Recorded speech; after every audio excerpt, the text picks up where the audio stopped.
Give You us a know what I'm story. saying? Give us a story between either from Coach Burns, Coach Williams. Give us a story, man. C. Jones that gave us a few stories, bro. But what a story you can think of that you can share? It ain't Man, gotta we be was on the PG. other tell you about Coach Williams, man. We was in practice one day, bro. I don't know if somebody told this story or not, cause it's one of the funniest stories I Yeah, ever yeah. heard. Man. One of the two stories. But we was in practice, man, and I think somebody was spitting around dips. You know, everybody dipping and stuff, you know, Right, whatever. right. Somebody spit some dip and got it on his back, son. And when I tell you this man was like he was in the Matrix when he hit his back, for how he about rolled off the field, everything, slapping on his back like something that got him. You know what I'm saying? The whole night. What'd he He said, say? What'd "God he say damn, though? man. What'd he say? God damn, man. Spit that way. All this space out. You need to spit that way, man." I'm talking about snapping. That's all right. I got something for you. Well, he Yeah. always got to say, "I'm gonna go to the trunk. Hit 99274. They code on the side of the car to pop the trunk. Come back in here and spray all you That's motherfuckers." right. Hey, what's up, Locker Room family? My name is Rodney Cooper, and I am the host of Locker Room Talk with Coop. I got another great guest that's coming on the show for you guys. I got my guy, my brother, Brent Calloway.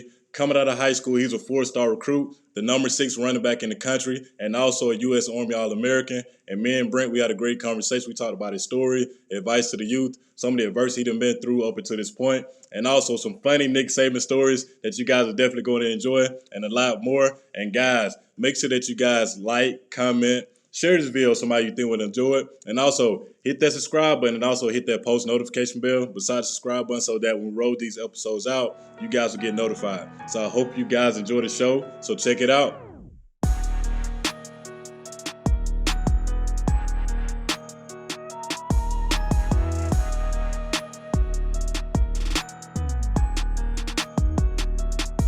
So we got my bro Brent Calloway on the show. What's up, bro? Welcome to the show. What it do? What it do, bro? It's been a long time coming. Yes, sir. It's been a long time. How you feeling? Man, it's been a little minute, man, but it's good to see you, man.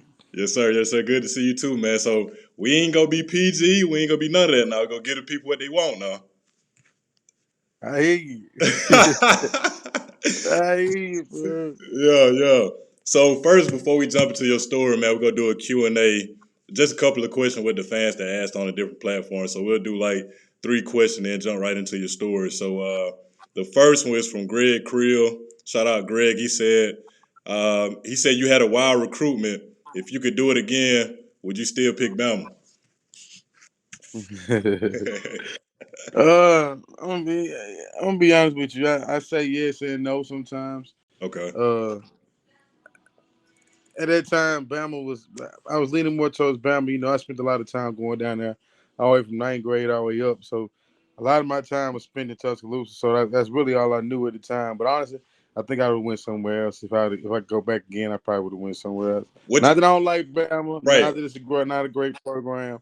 I just think I would have went somewhere else, man, because I think that one year that I had the red shirt my freshman year coming in would have been it have made a different outcome for me going in and playing right away. You know what I'm saying? I'd have been a little Right. smarter, a little quicker to think about things. Right. Right. So what school would you say then? If you said if you were to do it all over again, you would have.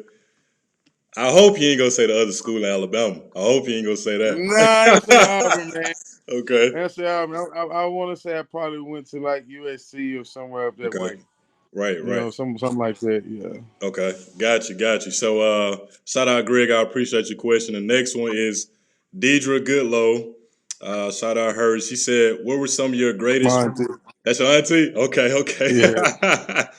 She said, "What were some of your greatest strengths and weaknesses of being a former top recruit? And what would you tell your younger self?" It's got its advantages and disadvantages. At my point, and the point I am in my life right now, it's got its disadvantages and its advantages. You know, Right. I met a lot of great people there, but on the other hand, it's always something people want to talk about. It disappointing. You know, Right. got a lot of things happen with me at the campus that a lot of people don't know a lot about. But you know, it was rough for a kid my age. You know what I'm saying? Right. Right. Uh, my younger self, I would tell my younger self, less friends, man. Mm. Keep less friends around you. Those guys you think is lame is the guys that really doing what they're supposed to be doing. You know what I'm Right. saying? The guys that you want to run behind, and most of the time be the guys that's not supposed to be the guys you running behind. There's a lot of great guys that I've seen develop. Amari Cooper and Clinton Dix, man, them guys, them humble, quiet guys. Never Right. did too much and nothing. Stayed out the way. And those type of attitudes you got to have on that level of football. Facts, facts. And it's funny you said Clint Dix, because I remember we was in class one time, and I'm not gonna say the guy that he was talking to about this, but he was like, bro, like he said, man, you gotta start eating right. And this our freshman year, like we wasn't talking about eating right. Like he was on that type of wave, and then just looking back, I'm like, dang, like his freshman year, he already talking about putting the right things in your body. We young, we Mhm. all like cut up and swole or whatever, like Yeah, eat anything, but he was on that wave of like eating healthy and putting the right things in your body, which is crazy. That it's a smart dude, man. That's still one of my best friends to this day, man. I love that. yeah, word, word, word. So appreciate you, Deidre. So the last question we'll do before we go into your story by Craig Cooper. He said he wants to know your Bama story between Bama and Auburn and where you practiced at both running back and linebacker at Bama. Uh, by the story, I don't know if he means recruitment wise or what, but Yeah, recruitment. it Yeah, was it was yeah, it was really hectic. It was a really crazy recruiting process, man. You kind of know what to believe at times, right, even all the way down to teachers in my school, to people in my community. Uh, all the way to the death threats. They did a story a while back when I was getting recruited about the death threats and stuff. That was really happening. Those things were really going on. People were really sending me threatening messages. Going when I was going back and forth. wow, And you don't realize at that time how big it really was up right, until now. Now, even more so now, I realize how big it is. But right, that that was something I think that people should take into consideration when they're recruiting people, man. And these kids young, and if I could recommend it to anybody, any kid that's getting recruited right now, I would wait it out all the way through, because you get the true colors of people when you're not giving them too much too early. You know what I'm saying? right. I think one of the mistakes I made was committing too early, just because that Mm, was the first place I went. That was the place I went the most. I really didn't get to see the world like I should have, or see right, universities like I should have seen, uh, because I was so stuck on going to Alabama. And I feel like every kid should use that to their full advantage. Take all 5 of your visits. right, Uh, don't give people too much time, because you don't want them to feel like they got you in the bag, man. right. Keep your recruitment open all the way through. And then from a business perspective, because at this point, yeah, I always been a business, but it's really a business now as far as like seeing who in your position and seeing like Hmm. how you could fit in their schemes and stuff like that too. Hmm. So that's a big thing It's too. pros and cons. It ain't just about going to win a championship. You know what I'm saying? Right, It's fun to have a championship, but it feel good to know you actually did something to help get contributed it. to You it. know what I'm saying? Right, Yeah. right. That's real. That's real. So yeah, man. So we about to jump into your story now. So let's jump right into it. So let the people know your story. Being a kid from Florence, out of Alabama, playing high school ball at Russellville High School up until the point you decided to play for the University of Alabama. I actually moved to Russellville my ninth grade year. Okay. Going into from Florence, Alabama, to Russellville to play. I was a transfer, and I had to sit out my first year there also in Right. every sport, because I was ineligible, because I transferred out to a different county or whatever. Mm, Um, Never really thought I was gonna be really that good in football. Didn't think I was gonna be what I was actually in football, but I ended up getting with a great family, the Winstons, and they nurtured me, man, and kind of got my head where it needed to be in order for me to be successful mm, on and off the field while I was in Russellville. right. Uh, like I said, I was committed to Alabama in my 10th grade already. So I was already coming down there. I seen you all the time. Right. I was down there every weekend, bro. Every Yes. weekend. Sometimes I was down there weeks at a time. Right. Right. So Facts. that Facts. was most of my recruitment was spent in Tuscaloosa. Now I did go a few other places, but that was most of my recruitment. But like I said, I didn't know until probably about my 10th grade year, when I actually got to play a little bit in the game, how talented I would actually be, playing in the sport. And it kind of hit me by a shock. I was actually still behind another guy named Scotty Freeman, Mm, who was actually starting over me at the time, which uh, and we kind of was splitting carries. He was a senior, I was a sophomore. right. But he ended up getting hurt, man, and I hated that he got hurt. But he ended up putting me in the starting spot, and took off from there, man. The rest is Yeah. history, man. Wow. Got you. So growing up, who was that person or group of people that spoke that belief into you growing up? Because especially with us, at youngins coming up, we always have that, big homie, on the Yeah. block that tell us to keep going, or had that uncle, had Yeah. that grandma, you know what I mean, that tell us to be great growing up. So and to keep going. So who was that person or group of people for you? I'm gonna be honest with you, man. One person that really stuck through, kept talking good to me. Uncle Vic, my Uncle Vic. He Mm, was a high school athlete, man. He ended up getting hurt and stuff, but he had D1 potential also, man. He always stayed on my back, man. I was bad when I was younger. You know what I'm saying? I ain't gonna lie to you, man. I stayed in trouble, man. So really, when everybody used to be playing football, it was like, man, maybe he got a way to get out of this community, get out of here. You know what I'm saying? right. And get out this. But Margo Vic was a bit major influence on me when it came to sports. Period. You know what I'm saying? Right. So was it him that Man, put the ball in your hands, or was it just the sport itself you gravitated to? it was my uncle. My uncle Mm, Vic. He wanted to put the ball in my hand. He brought me out there. I think I played maybe about 2 or 3 years of Pee Wee. right. When I was younger, and he was the one that got us out there, man, to play. Uh, so he was a major influence on that. I had some other people that kind of took me under their wing. Frank and Sandra Armstrong, they took me under their wing, man. They were like grandparents to me. Right. Still to this day, I still stay in contact with Sandra. Um, but those were people that kept major influences on my life, man. That gave me those two turning points. You know what I'm saying? My uncle Vic put me in football, and when that lady Sandra and her husband brought me in about 12, you know what I'm saying? It took me together. Mm. That's dope. That's dope, bro. And I always talk about, man. I say, you know what they say, like it takes a village to raise a child. And then too on Yeah, that, what you was yeah, talking about, like you was saying, like in the beginning, you was saying, man, watch who you surround yourself around. You know what I mean? So right. I always talk about. I tell the kids all the time. I say your environment will change you before you change your environment. So you need to put yourself in the right environment. So if you got dudes Most around definitely. you and they know you're not doing right, and they see you going left, but they don't check you on that, them really not your boys for real. You know what I mean? So Right, right. yeah, so I'm with you on that. So bro, with you being a top player in the country, coming out of high school and being a 4-star recruit, what was the biggest challenge for you going from high school to college? Uh, the biggest challenge for me probably was being on that level where everybody was kind of on the same level. You know what I'm saying? Right, A lot of them guys you go out there and see, you didn't play against a lot of them the guys with that talent level in high school. You might have your picks here and there, a few here on one team, and a couple on another team, but here now everybody is 4 and 5 star recruits. right, Especially being in Alabama, where everybody's almost 5 star recruit. You know what I'm saying?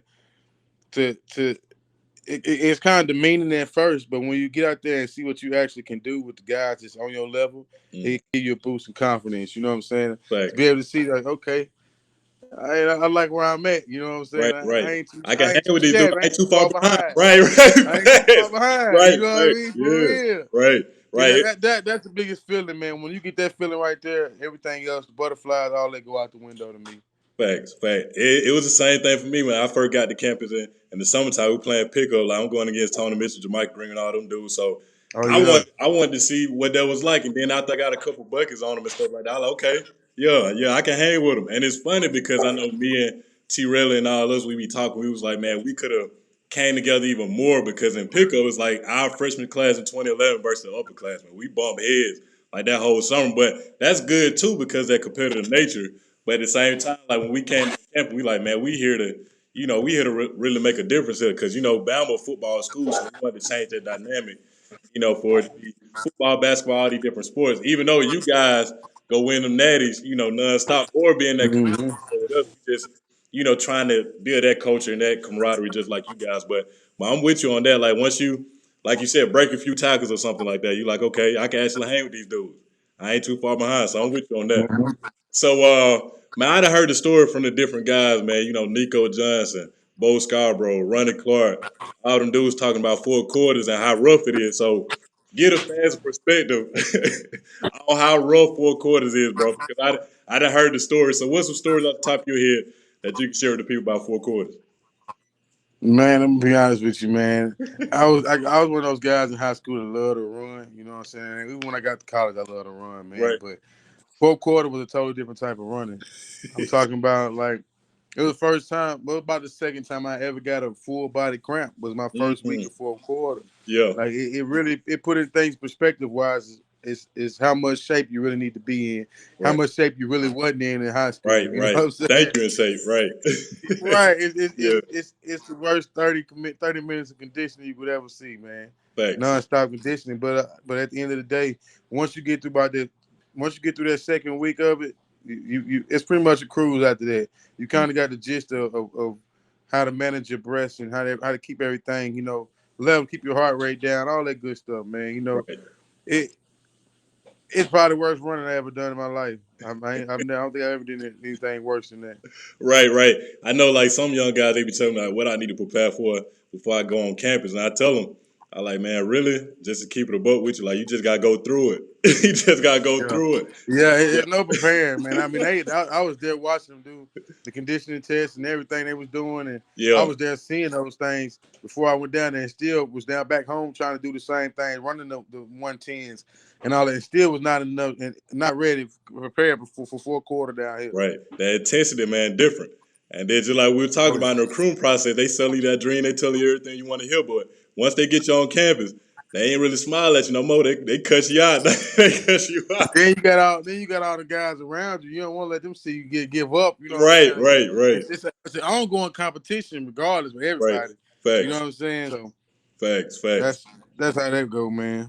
Right, right. Now, bro, like I said in the beginning, now we ain't gotta be PG-13. We ain't gotta be none of that now.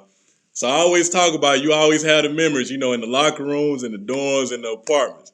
You know what I mean? We done had a few stories we talked about on the phone. I don't know if you want to share them. We don't need to share those probably, but Yeah, I done you hit heard the that stories right. from, like I said, all them guys, Brian Vogler, Bo Scarborough, Donnie Lee Jr., all them guys. Jostin Nudie Fowler. He pretty much said like him and Saban about got to fight in practice one time, and then Bo was saying in practice one time, he said, "Hey, coach, they holding." He said, Coach Saban said, "Hey, Bo." He said, "What's up, coach?" He said, "Hold this," and grabbed this grabbed this stuff. Yeah, Hey, that's him out there. I'm telling you, that's him, bro. yeah, That's yeah, him. yeah. So, what's a funny story you done had with your teammates, man? The locker room, the dorms, and the apartment that you can share with the people that are getting nobody in trouble. I mean, it's on you though. It's on you. The ball in your corner, so it's on you. Uh, I ain't gonna lie to you, man. The best stories I had, man, is with Christian, bro. Christian Jones, Christian bro. Jones. Man, listen, bro. Now I had some good stories with my roommates, Big Dink and Pet Way, Yep. Ed Williams, Tyler Hayes. I got good memories with everybody, Right, man. right, right. But there was one person that kept you rolling 24/7, bro. With Christian Jones, man. He Jones. does. I mean, the impressions that he do with the coaches. And just got done working out, man. I ain't going that clear, man. I'm gonna drop that hoe. Cause John gotta come get me.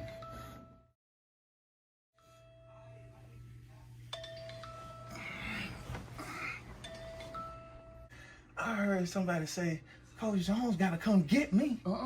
Get your ass out of that goddamn bed. Well, you tripping. You tripping. You told your mama you wanted to graduate. How you gonna do it in the bed? I got 30 credits. I got 30 credits. You just ain't gonna go. Go. How you going so? I'm gonna drop that credit. I wish I could drop your ass right now. Room full of clothes. Shoot up. I'm gonna lead the way. Cause you're not a leader yet. You still gotta learn how to follow me. And when you was laying there, I felt like in my spirit, you said, fuck Coach Jones. Did you say that? Nah, Coach. I said, hurry up, Coach Jones. It's gonna be a lot to think about. Let's head to the football field. We'll do a lot of running. You know what I'm saying? It's dead on point. Everybody talk about Coach Williams, man. Right, Coach go right. Williams, bro. Coach Right, Williams will have you. Him and Coach Burns, I had you laughing all day long, man. I'm right, talking right. about all day long. Coach Burns, one of them straight to the point guys. He gonna tell you what's on his mind and cutthroat straight, Yep. Hey, no chaser. give You us a know what I'm story. saying? Give us a story between either from Coach Burns, Coach Williams. Give us a story, man. C. Jones that gave us a few stories, bro. But what a story you can think of that you can share? It ain't Man, gotta we be was on the. PG. I'm gonna tell you about Coach Williams, man. We was in practice one day, bro. I don't know if somebody told this story or not. Cause it's one of the funniest stories I ever Yeah, heard, yeah. bro. one or two stories. But we was in practice, man, and I think somebody was spitting around dips. You know, everybody dipping and stuff. You know, Right, whatever. right. He spit. Somebody spit some dip and got it on his back. And when I tell you, this man was like he was in the Matrix when he hit his back. For how he about rolled off the field, everything slapping on his back like something that got him. You know what I'm saying? The whole night. What'd he He said, say? What'd "God he say damn, though? man. What'd he say? God damn, man. Spit that way. All this space out. You need to spit that way, man." I'm talking about snapping. That's all right. I got something for you. Well, Yeah. y'all gotta say, I'm gonna go to the trunk. Hit 99274. They code on the side of the car to pop the trunk. Come back in here and spray all you That's motherfuckers. right. I'm telling you, hey, listen, bro. We used Hey, to keep us so rolling, man. It was never a dull moment with Coach Williams, man. so he hit them with one of them And it, scenes from you know, training day. yeah, He gave him the Denzel. He yeah, gave him the Denzel and the Denzel yeah, say. yeah. That's that type of. That's how he walked, man. Coach Williams doing better things now. He's somewhere else now. Man, I think he out there in Oregon or something like that now. Okay. But he doing Cincinnati or something. Harry B. But he doing great things, man. That was a good game. That was a guy that had my back the whole time while I was down there too. Also, him and Coach Burns, man. More power to both of them. They doing better things. I don't think neither one of them is at the university anymore, but they both doing great things, man. Right. And Coach also, Coach Grow uh, and Coach Kiffin. You know, I had a good time with them guys. They're good people, man. They're good Right. people. Right. Like I said, I was surrounded by some great coaches, man, and even greater people down there. And like I always tell everybody, man, you buy into that process down there, bro, as an athlete at any level. Um, you buy into the process that he give you down there. There's no way you can't be successful. You know what I'm Right. saying? Facts. And And then for the guys that don't buy into the process, you run into issues. You have problems, man. But it's about how you grow from that and how you move on from that. You know what I'm saying? right. And just listening to what all the former guys, former guests and guys said, they was like with the process, just listening from their perspective on what trusting the process mean. I'm like, you can take that same process and apply it to life too and be successful too. Like Mm-hmm. it not necessarily on the field, you know what I mean? That's what Saban Mm-hmm. preached a lot. Like he wants you to succeed at the highest level on the field, but he also want to make sure that you succeed at the highest level in life too. You know what I mean? So yeah, And that's the main thing, bro. That's what stood out to me about Coach Saban and everything is the fact that he took the time and not only tried to coach you on the field, but off the field also, man. We right. had people come up there to speak to us through that came through our walks of life Mm, to give us their stories, for motivation. All types of different people and conversations we had. Even my personal conversations with Coach, man. right. I had personal conversations and it made him stand out to me. He reminded me a lot of my high school coach, man. They both had the same type of demeanor, same type of style to me. And it bounced out perfect when I came to Alabama. I was like, hey, this is a guy that can be a father figure and a coach at the same time. Right, right. That's hard. So, and then on top of that, I know, like we was just talking about, as far as Bo talking about Saban saying, "Hey, Bo, hold this." So, what's a funny Saban story that you can share with the people? Because I know Donnie talks about, you always got to have his debit case. I know I done Yeah. heard stories from everybody. So, what's a funny story that you can think off the top of your head about Saban that you can share with the people? Man, the funniest stuff to me, man, be when when the coaches get to talk about something in the game in the room, the film room, and he don't agree with it. And they done got this whole little plan set up. Yeah, Oh, how we gonna do Coach Williams? We in special teams mean he like so right here when y'all cross right here when y'all come right here, I want y'all to cross under each other and right, go here. No, we're not gonna do that. We're not gonna do that. We're gonna do it like this, and we're gonna go this way. That's right. how you want to do it, coach. Okay, that's how we're gonna do it. So you gonna go this way. Like easily the funniest thing, bro, to see him just change up everything. Coach have been working. Coach probably just said and worked on this little scheme all night long. You know what I'm saying? Whatever. They've Right. been practicing in his mind the whole time. And Got everybody his come like, notes and man, quick, everything ready. bro, quick life. Remember when he on his birthday, bro? They got him a cake and everything for his birthday, man. Right. Brought it in there in the film room right before we get ready to do film and stuff, and everybody was excited and happy. And the man was like, "I appreciate it, but can y'all, get the cake out of here? We got time to watch film. We got a big game this week. We'll eat cake later. Y'all, I appreciate it, but y'all need to get this up out of here because we got Right. stuff we got to do. I You know need to what I get the mean? hell up out of But here. yeah, pretty much. Bye. We'll see y'all later. Thank you, but no, thank you. Hey, see, Jones was telling me, he said, man, when somebody when he said one of the managers come by like one of the players and be like, Saban want to see you in the office. Like it just be that quick. And then when you go to the office, if he don't greet you, if he greets you at the door, like you good, you straight. It's about to be a straight meeting. But if he have his leg crossed and his back still turning, he hit that button and the door open, and he don't greet you at the door, he say, you about to go through some hell, and that means he feel let you have Man, listen, I've been through a lot of meets with that man, bro. Good and a lot of bad. A lot of good and a lot of bad. I ain't gonna lie to you, man. And I honestly, after about the second time, bro, I really never felt that pressure when we went in there. You know, it was more so just really talking about the situation at hand and whether Right, it was good, how we gonna keep progressing, and whether if it was bad, how we gonna digress. You know what I'm saying? Pretty right, much how that went with him. And he's a straightforward guy. You know, he told me right, straight up anytime. You know, I was dealing with some things the coaches said to me down there one time when I had moved to a linebacker position. right, Um, and it wasn't working for me in my head. For me, it wasn't right. working for me. And you know, I got into it with one of the Coach Thompson. I say his name, you know. Okay, And I just really talked to Coach about it, and he kept it 100 with me, bro. And I never looked at him the same from that day forward, from the conversation we had in that room. You know, he just told me some real stuff, you know, and right, I didn't expect him to break it down on a level like that. You know what I'm saying? That's behind closed doors. So we ain't gonna bring right, that up, but. right, But right. I mean, he said some real stuff to me, man. I done told people this story a couple times, you know. Mm, But like I said, man, if you like any recruit, man, if you go down there and you trust that process, man, and you buy into what this man is trying to tell you, what he's trying to do with this program, what he's been doing with the program for the last decade plus, then there's no way to come out of there successful, right, unsuccessful. You know, you're gonna come out successful always. right. Facts, facts. So, bro, what was it like?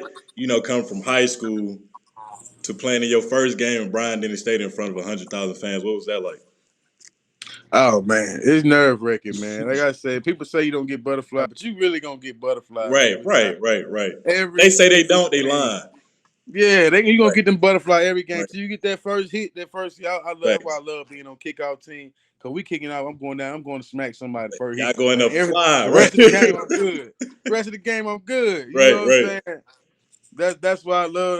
That what really drove me on the special teams a lot. To make a lot. I think I got special teams player of the week once or twice. I got once or Mm, twice, but however it be, man, that's what really drove me on special teams, bro. Because I could really get them butterflies out real early in the game, facts. and now it's time to go. So when they Right, call me, when they call on me to go do this, or I got to run this route or whatever, then I'm ready to go. Ain't no right, butterflies. It's time to right. go. You just got to feel that contact, that one contact, you good. It was the same Mm-hmm. thing for me. Like, That's what it I, do. I You was just need that nervous, one but piece I had contact. butterfly for every game. But once they did jump ball and I actually like got body to body with somebody, I was straight. We good to go now. But Yeah, it's yeah. just that excitement before the game. You know what I mean? And Man, then, you feel that vibration in your chest, man. You man, feel the vibrations coming through the stadiums, the steps.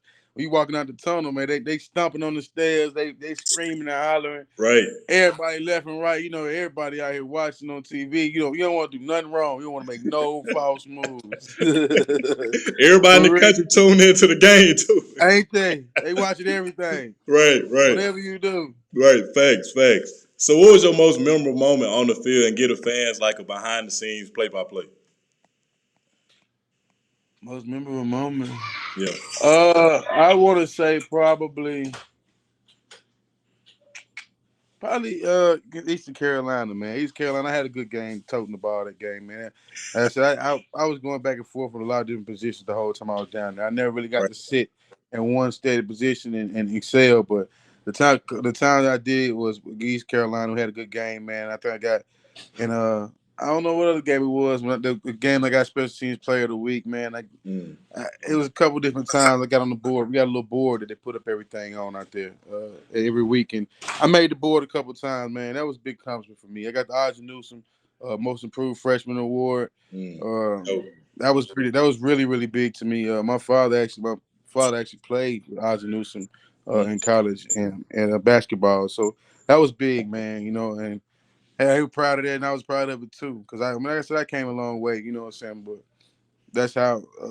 That's I'm gonna say my biggest moments out there, man. okay. Especially getting the award, the most improved freshman award. Right. Dope. Dope. So with Nick Saban, man, like I talk about all the time, the thing that stands out to me is his attention to detail and the standard he not only holds you guys to, but himself as well. So what are some things you to learn from him that you apply now in life? Attention to detail, man. Yeah. Like that's something I carry with myself from I've been in management now for almost 8 years, 8, 9 years now, Mm. and that's what I even carry that to my people, my employees. You know, Right. it's always about paying attention to the detail, Right. seeing the big picture. You know what I'm Right. saying? Stepping back, being able to remove yourself and see things unfold. Uh, just being persistent with things, Mm. repetition. The more you do things, the better you get at it. That's old school, but that's facts. And Right. he was really big about that. I can't tell you how many times we started over practice over from the beginning, Right. getting out of practice at 10 o'clock at night because he didn't like how practice was going. People Mm. playing lazy, people in modes, defense not doing good. We had a lazy warm up. However it be, he gonna start it over. And he Right. don't have no problem doing that because he attention to detail and the repetition. Mm. So I mean that's over two of the things that I carry with me. And the third thing probably be trusting the process, man. 'Cause those are his biggest words, and those are his biggest statements because he uses them all the time, Right. throughout everything. Right. You know what I'm saying? So everything, if you look at life, you add it up, everything, it falls back into those three lanes always. Mm. And I Anybody know. successful falls back into those three lanes. Right, facts. And I know for A Day when I was in the locker room listening to him talking to the guys. Well, I'm not gonna repeat everything he said because he was cussing everybody out. But he was saying we don't practice to get it right. We practice so we don't get it wrong.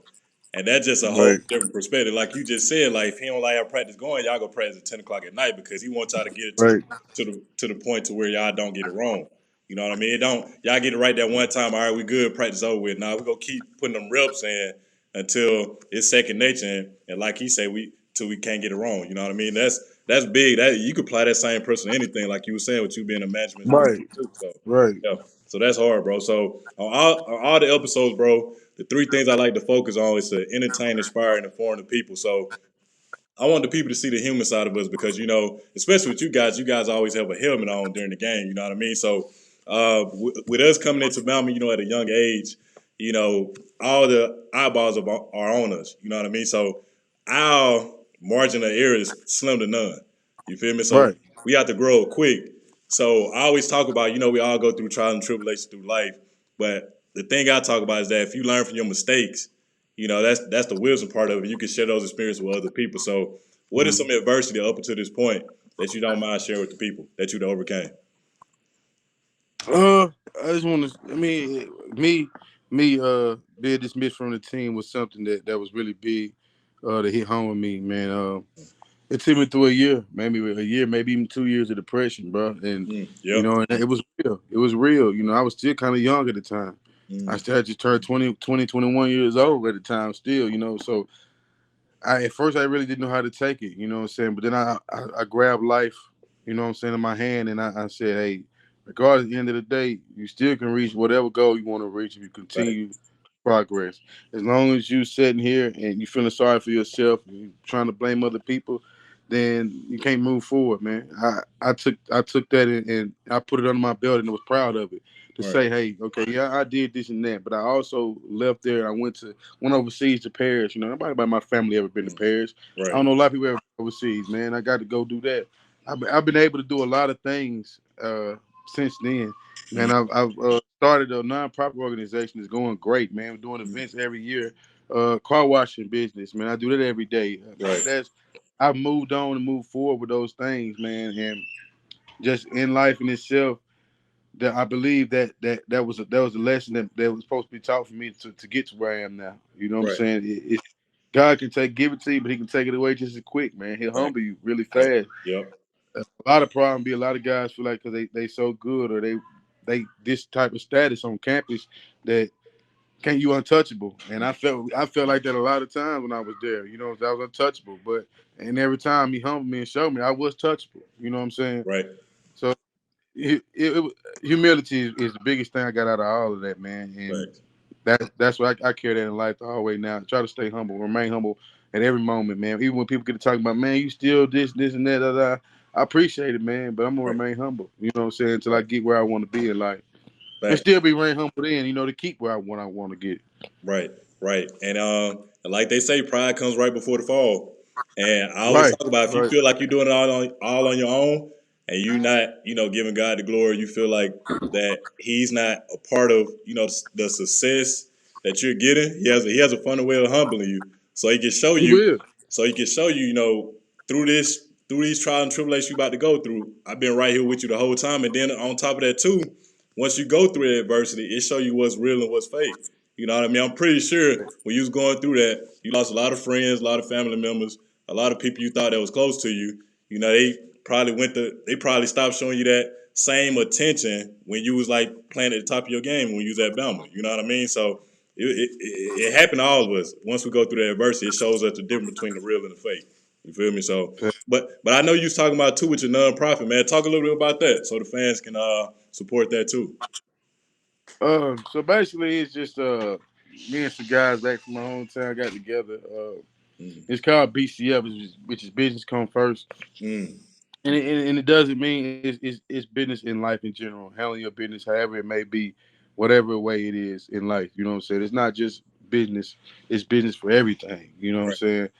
Uh, and I passed about 6 or 7 years. I've been doing this large Easter egg hunt giveaway Mm. badges and stuff. And we did one this past Easter, and it was large, man. I'm talking about bouncy houses, bike giveaway, scooter giveaway, cash prize giveaway, almost about $2,500 cash and gave away Mm. about 2 or 3 thousand eggs, man. We had all kind of free food, hot dogs, hamburgers, Dope. drinks, chips, the whole nine, man. It was large, man. But I'm trying to get it to where, and I got another event coming up August the 8th August 8th. up here Okay. also. We're gonna do it. It's called Bouncing Back to School, man. It's gonna be hopefully be the largest display of bouncy houses and slides that North Alabama has seen in this area. And I'm gonna do the same thing. They Where's give gonna be away at? a loaded backpack in Russellville, Alabama, up Okay. here in Russellville Okay. at the Chuck E. Muller Center. And we're gonna give away many stuffed backpacks that we can give away, man. As much as we can give away, all based off of donations. Mm. Uh, and membership dues that we do ourselves, to keep everything afloat on this end. But it's just a way for us men, and I got a couple women too, that to step up in the community and get these kids out here doing other things, teaching them entrepreneurship, teaching them how to put simple stuff like putting a hook on a rod and reel. You know what I'm saying? Putting a Right. line in, changing your tire.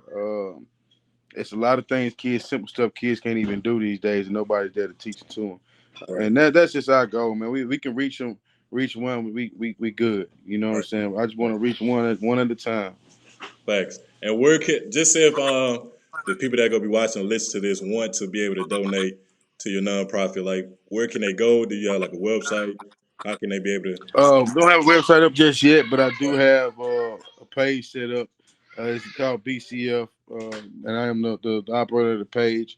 And on that page, you can find the cash app that goes to the account for that Okay. nonprofit organization. Also, which you got a treasurer who's over all of that, and her name's Kayla. She does a good job too, so she's on there too. I actually have something posted tomorrow on my page about the event itself, and I had the same information in there also for you. Uh, but here in the next month or so, I should have the website up and running good, where you can go in there and whatever link you want to go to. Okay. All right. Cool. Cool. So and that's dope too, bro. What you guys are doing. So, what advice would you give to a young Brent Calloway that's going to be watching this either when it first uploads, a year from now, even 5 years from now? What advice would you give to a young Brent Calloway that's going to be watching this? Take heed, man. We talking from experience because we've been there and done that, Right. and there's a lot I hadn't even said enough to really reach out there and touch with everything that needs to be touched on. Right. But the information that has been given in this interview is very vital information, man. Mm. Like I said, I'm one of those guys that had it all, and it was proof to show you that it cannot be taken away quickly. Right. But I'm also proof to show you how you can get back on track and continue. Bounce back. That when you do drop the ball, there is things that you can do in order to get yourself back on track. Uh, Not to know, that the people that you're not alone, man. People Mm. sometimes you feel like you're alone when this stuff happens. You have a million friends in the world when you at Bama, but when you leave Bama, them phone calls stop, those Right. interviews stop, those free meals and all that stuff you was getting, all that stuff stop. You know what I'm saying? You Brian, back to late night, regular late routine side, all mode. that gone. Yeah, man. What? Lakeside, bro. Late Right. night, lakeside. Come on now. Just go But crazy. but once you do lose all that, you got to know that you're still that same person, man. Right. You didn't lose nothing but a title. You know what I'm saying? Right. But now it's about how you brand yourself going forward in life, and that's what I'm working on now. Is branding myself, man, and building my name the way I want to build, not the Bama Brent, but just the Brent, the business Brent. You know what I'm saying? Facts. That's what I'm Bro. trying to do now, man. Yep. So I would tell anybody in my shoes, man, listen and take the advice, man. Make your goal, write your goals down, man, every day, and keep that as your main focus, man. Find your why you doing what you're doing, and make that your main focus. Facts. Write the vision, make it plain. You got to write it down. Yes, sir. Yeah, Yes, yeah, sir. I'm with you on that, bro. And then I always talk about too. I say a smart man learn from his own mistakes. A wise man learn from mistakes of others. So for the young people that's gonna be watching and listening to this, man, take this information not only just hear but also apply it to your life too. You know what I mean? So before we start wrapping things up, bro, I appreciate you. What I'm gonna do is I'm gonna give you a word or phrase, okay? And whatever word or phrase I say, you say whatever comes to mind right out the top of your head. Got it? All right. All right, for sure. So the first one, Florence, Alabama. Falcons. Okay. Russellville High School. Man, Brent Calloway. Respect. Brent Calloway. I mean, not only me, man. You think of all the greats that came through here. Your Mike Abernathy, your Quinn Suggs, your Rodney. There's a bunch of guys, great guys, man. Right. Division I athletes that came through that university. Aaron Sears and Kevin Sears. I mean, it's that's what I think about. I think about the tradition. I think about the baseball team that's the won the championship past 5 seasons back-to-back years. Just won it again this year. The soccer team that just won the championship this year. Like I think about the progress they're making, man. Russellville is coming along and becoming a great traditional school, man. And I recommend it to anybody, any kid, man, that's looking for a great home program in this area, man. Russellville is a great start for you.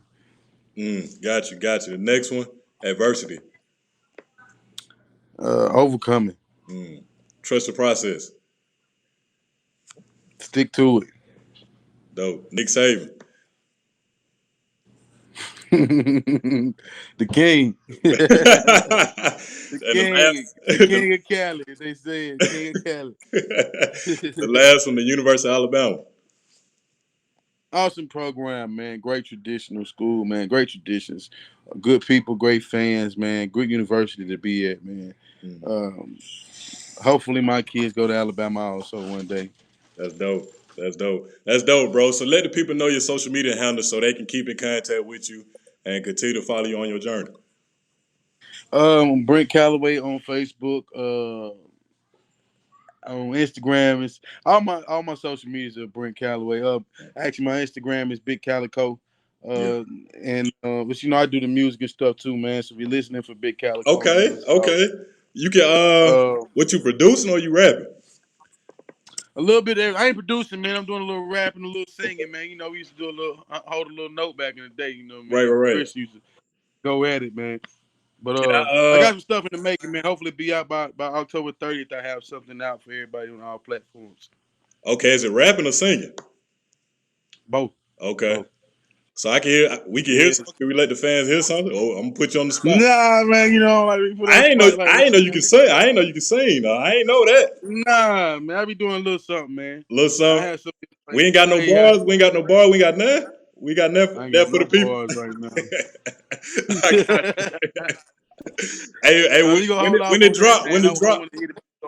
When it drop, man, just send me a track, man. We'll put in the intro. On the upcoming podcast. I'll make you intro. Yeah, for sure. We'll do that. So that's another episode of Locker Room Talk with Coop.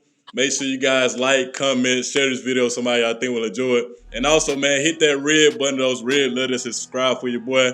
And also hit that post notification bell too. So when we put these podcasts out, man, it'll notify you. And Brent family, I appreciate you coming on. Most definitely appreciate you, cuz. Peace out. Yes, sir.